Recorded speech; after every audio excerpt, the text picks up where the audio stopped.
여러분, 성경에서 가장 무서운 심판이 무엇인지 아십니까? 바로 노아의 홍수입니다.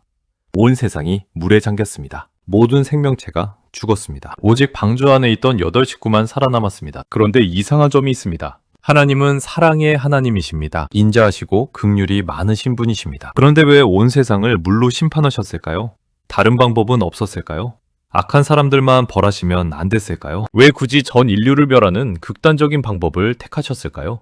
많은 사람들이 이렇게 생각합니다. 구약의 하나님은 무섭다. 심판의 하나님이다. 신약의 예수님과 다르다. 하지만 그게 아닙니다. 홍수 심판에는 우리가 모르는 깊은 이유가 있습니다. 오늘 그 진실을 밝히겠습니다. 여러분이 성경을 보는 눈이 달라질 것입니다. 지금부터 시작합니다. 창세기 6장으로 가보겠습니다. 노아 홍수 이전의 세상을 먼저 봐야 합니다. 창세기 6장 1절과 2절입니다. 사람이 땅 위에 번성하기 시작할 때에 그들에게서 딸들이 나니 하나님의 아들들이 사람의 딸들의 아름다움을 보고 자기들이 좋아하는 모든 여자를 아내로 삼는지라. 여기서 논란이 있습니다. 하나님의 아들들이 누구냐는 것입니다. 두 가지 해석이 있습니다. 첫째, 타락한 천사들이라는 해석입니다. 욥기 1장 6절에서 하나님의 아들들이 천사를 가리킵니다. 유다서 6절도 자기 지위를 지키지 아니하고 자기 처소를 떠난 천사들을 언급합니다. 둘째, 셋의 후손이라는 해석입니다. 경건한 셋의 후손들이 가인의 후손인 악한 여자들과 결혼했다는 것입니다. 어느 쪽이든 결과는 같습니다. 거룩함이 더럽혀졌습니다. 구별됨이 무너졌습니다. 창세기 6장 3절입니다. 여호와께서 이르시되 나의 영이 영원히 사람과 함께하지 아니하리니 이는 그들이 육신이 됨이라. 육신이 됨이라. 히브리어로 바사르입니다.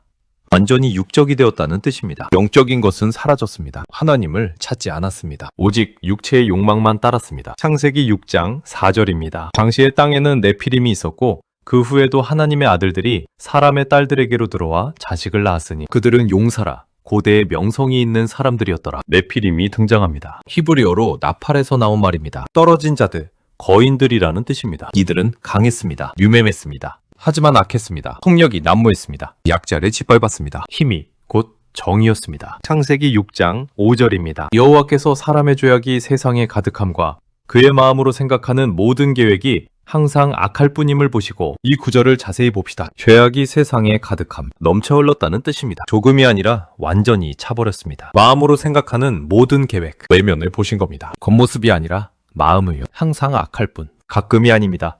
언제나 악했습니다. 뿐, 선이 전혀 없었습니다. 오직 악뿐이었습니다. 절망적인 상태였습니다. 창세기 6장 11절과 12절입니다. 그때에 온 땅이 하나님 앞에 부패하여 포악함이 땅에 가득한지라. 하나님이 보신즉 땅이 부패하였으니 이는 땅에서 모든 혈육 있는 자의 행위가 부패함이었더라. 부패라는 단어가 3번 나옵니다. 강조하는 겁니다. 히브리어로 샤카트입니다. 완전히 썩었다는 뜻입니다. 부재불능입니다. 포악함, 히브리어로 카마스입니다. 폭력, 강포, 불의입니다. 세상이 지옥이 되었습니다. 그런데 여기서 중요한 점이 있습니다. 단순히 사람만 타락한 게 아닙니다. 창세기 6장 12절을 다시 보십시오. 모든 혈육 있는 자의 행위가 부패함이었더라. 모든 혈육, 사람뿐 아니라 동물까지 포함됩니다. 로마서 8장 20절부터 22절입니다. 피조물이 허무한데 굴복하는 것은 자기 뜻이 아니요 오직 굴복하게 하시는 이로 말미암음이라. 그 바라는 것은 피조물도 썩어짐의 종노릇한 데서 해방되어 하나님의 자녀들의 영광의 자유에 이르는 것이니라. 피조물이 다 이제까지 함께 탄식하며 함께 고통을 겪고 있는 것을 우리가 아느니라. 피조물이 인간의 죄 때문에 고통받습니다. 인간의 타락이 모든 피조물에 영향을 미쳤습니다. 노아 시대도 마찬가지였습니다. 사람의 악이 온 땅을 오염시켰습니다. 이제 하나님의 반응을 봅시다. 창세기 6장 6절과 7절입니다. 땅 위에 사람 지으셨음을 한탄하사 마음에 근심하시고 이르시되 내가 창조한 사람을 내가 지면에서 쓸어버리되 사람으로부터 가축과 기는 것과 공중의 새까지 그리하리니 이는 내가 그것들을 지었음을 한탄함이니라 하시니라. 하나님이 한탄하셨습니다. 히브리어로 낙함입니다.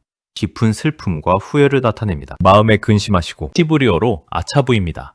고통스러워하셨다는 뜻입니다. 하나님의 마음이 아프셨습니다. 왜 아프셨을까요? 사랑으로 창조하신 인간이 이렇게 타락했으니까요. 부모가 자식을 키웁니다. 사랑으로 양육합니다. 그런데 그 자식이 범죄자가 되었습니다. 부모의 마음이 어떻겠습니까? 하나님도 그러셨습니다. 하지만 하나님은 거룩하신 분이십니다. 죄를 그냥 넘기실 수 없습니다. 심판을 선포하셨습니다. 쓸어버리리라. 이제 핵심 질문으로 들어가겠습니다. 왜 홍수로 심판하셨을까요? 많은 사람들이 이렇게 생각합니다. 악한 사람들을 벌하기 위해서. 맞습니다. 하지만 그게 전부가 아닙니다. 더 깊은 이유들이 있습니다. 첫째, 죄의 확산을 막기 위해서였습니다. 죄는 전염병 같습니다. 퍼져나갑니다. 창세기 6장을 보면 세상 전체가 타락했습니다. 노아와 그 가족만 빼고요. 만약 그냥 두셨다면 어떻게 됐을까요?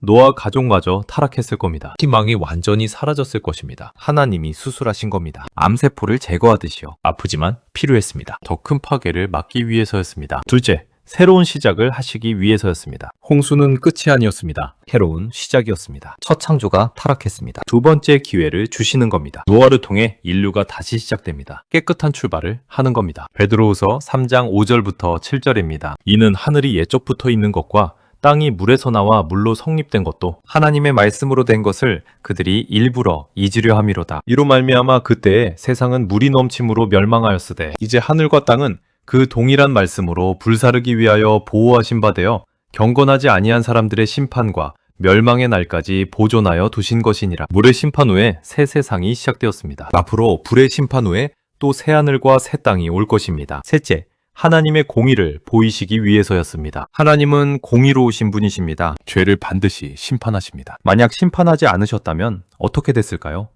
하나님은 죄를 눈감아 주시는구나. 사람들이 그렇게 생각했을 겁니다. 하나님의 거룩함이 훼손됩니다. 하나님의 정의가 무너집니다. 시편 97편 2절입니다. 의와 정의가 그의 보좌의 기초라. 하나님의 보좌는 의와 정의 위에 세워져 있습니다. 죄를 심판하지 않으시면 그 보좌가 무너집니다. 홍수는 하나님의 공의를 보여줍니다. 죄는 반드시 대가를 치른다는 것을요. 넷째, 하나님의 인내를 보이시기 위해서였습니다. 홍수가 갑자기 온 게 아닙니다. 120년을 기다리셨습니다. 베드로후서 3장 9절입니다. 주께서는 약속하신 것을 더디하신다고 어떤 이들이 생각하는 것 같이 더딘 것이 아니라 오직 주께서는 너희를 대하여 오래 참으사 아무도 멸망하지 아니하고 다 회개하기에 이르기를 원하시느니라. 하나님은 아무도 멸망하기를 원하지 않으십니다. 모두 회개하기를 원하십니다. 120년 동안 기다리셨습니다. 노아를 통해 경고하셨습니다. 베드로전서 3장 20절입니다. 그들은 전에 노아의 날 방주를 준비할 동안 하나님이 오래 참고 기다리실 때에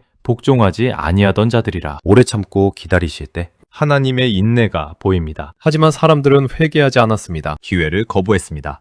그래서 심판이 온 겁니다. 다섯째, 예수 그리스도의 심판을 예표하시기 위해서였습니다. 홍수는 마지막 심판의 그림자입니다. 마태복음 24장 37절부터 39절입니다. 예수님이 말씀하십니다. 노아의 때와 같이 인자의 임함도 그러하리라. 홍수 전에 노아가 방주에 들어가던 날까지 사람들이 먹고 마시고 장가들고 시집가고 있으면서 홍수가 나서 그들을 다 멸하기까지 깨닫지 못하였으니 인자의 임함도 이와 같으리라. 노아의 홍수는 재림 때의 심판을 예표합니다. 노아 때처럼 사람들은 평범하게 살고 있을 겁니다. 먹고, 마시고, 결혼하고 갑자기 심판이 올 것입니다. 준비되지 않은 자는 멸망할 것입니다. 하지만 준비된 자는 구원받을 것입니다. 방주 안에 있던 자들처럼요. 여섯째, 하나님의 긍휼을 보이시기 위해서였습니다. 역설적으로 들리십니까?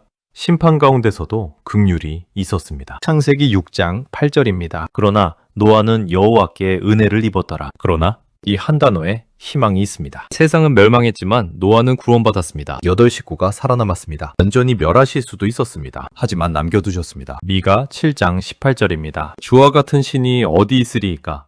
주께서는 죄악을 사유하시며 그의 기업에 남은 자의 허물을 넘기시며 임애를 기뻐하심으로 노를 항상 품지 아니하시나이다. 하나님은 임애를 기뻐하십니다. 심판 가운데서도 긍휼을 베푸십니다. 이제 홍수의 결과를 봅시다. 비가 40일 동안 내렸습니다. 물이 150일 동안 땅을 덮었습니다. 창세기 7장 19절과 20절입니다. 물이 땅에 더욱 넘침에 천하의 높은 산이 다 잠겼더니 물이 불어서 15규빗이나 오르니 산들이 잠긴지라. 모든 산이 잠겼습니다. 가장 높은 산도 물 아래 들어갔습니다. 창세기 7장 21절부터 23절입니다. 땅 위에 움직이는 생물이 다 죽었으니 곧 새와 가축과 들짐승과 땅에 기는 모든 것과 모든 사람이라. 육지에 있어 그 코에 생명의 기운에 숨이 있는 것은 다 죽었더라. 지면의 모든 생물을 쓸어버리시니 곧 사람과 가축과 기는 것과 공중의 새까지라. 이들은 땅에서 쓸어버림을 당하였으되 오직 노아와 그와 함께 방주에 있던 자들만 남았더라. 모두 죽었습니다. 오직 방주 안에 있던 자들만 살았습니다. 얼마나 무서운 심판입니까?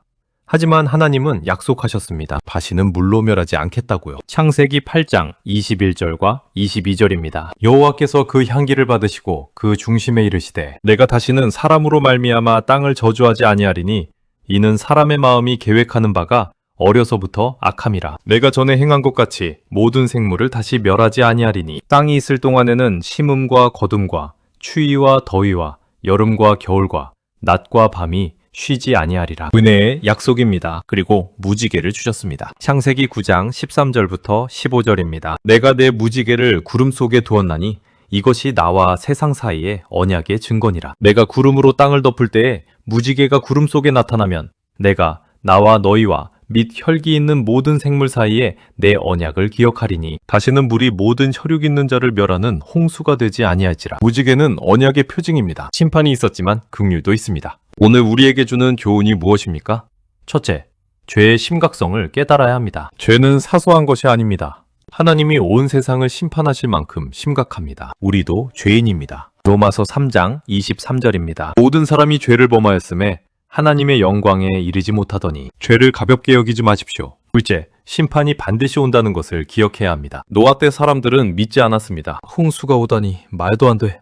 하지만 왔습니다. 오늘날도 마찬가지입니다. 많은 사람들이 심판을 믿지 않습니다. 그런 건 없어. 너일 뿐이야. 하지만 반드시 올 것입니다. 히브리서 9장 27절입니다. 한 번 죽는 것은 사람에게 정해진 것이요. 그 후에는 심판이 있으리니. 셋째, 구원의 길이 있다는 것을 감사해야 합니다. 노아 때는 방주였습니다. 지금은 예수 그리스도이십니다. 요한복음 3장 16절입니다. 하나님이 세상을 이처럼 사랑하사 독생자를 주셨으니 이는 그를 믿는 자마다 멸망하지 않고 영생을 얻게 하려 하심이니라. 예수님이 우리의 방주이십니다. 예수님 안에 있으면 심판을 피할 수 있습니다. 넷째, 회개해야 합니다. 노아 때 사람들은 회개하지 않았습니다. 120년의 기회를 거부했습니다. 오늘 회개하십시오. 내일은 늦을 수 있습니다. 고린도후서 6장 2절입니다. 보라, 지금은 은혜 받을 만한 때요. 보라, 지금은 구원의 날이로다. 다섯째, 경고해야 합니다. 노아는 의를 전파하는 자였습니다. 사람들에게 경고했습니다. 우리도 경고해야 합니다. 사랑하는 사람들에게 알려야 합니다. 심판이 온다.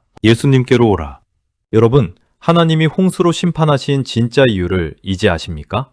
죄의 확산을 막기 위해서였습니다. 새로운 시작을 하시기 위해서였습니다. 하나님의 공의를 보이시기 위해서였습니다. 하나님의 인내를 보이시기 위해서였습니다. 마지막 심판을 예표하시기 위해서였습니다. 그리고 심판 가운데서도 긍휼을 베푸시기 위해서였습니다. 홍수는 무서운 심판이었습니다. 하지만 동시에 사랑의 행위였습니다. 더 큰 파괴를 막으셨습니다. 새로운 기회를 주셨습니다. 구원의 길을 열어주셨습니다. 오늘 예수님 안으로 들어오십시오. 그분이 우리의 방주이십니다. 심판에서 우리를 구하실 분이십니다. 이 영상이 은혜가 되셨다면 댓글로 나눠주십시오. 여러분의 생각을 듣고 싶습니다. 좋아요를 눌러주시고요. 구독과 알림 설정도 부탁드립니다. 여러분의 작은 관심이 더 많은 사람들에게 이 경고의 메시지를 전하는 힘이 됩니다. 다음 영상에서 또 만나겠습니다. 하나님의 긍휼이 여러분과 함께하기를 축복합니다. 예수님 안에서 구원받으시기를 기도합니다.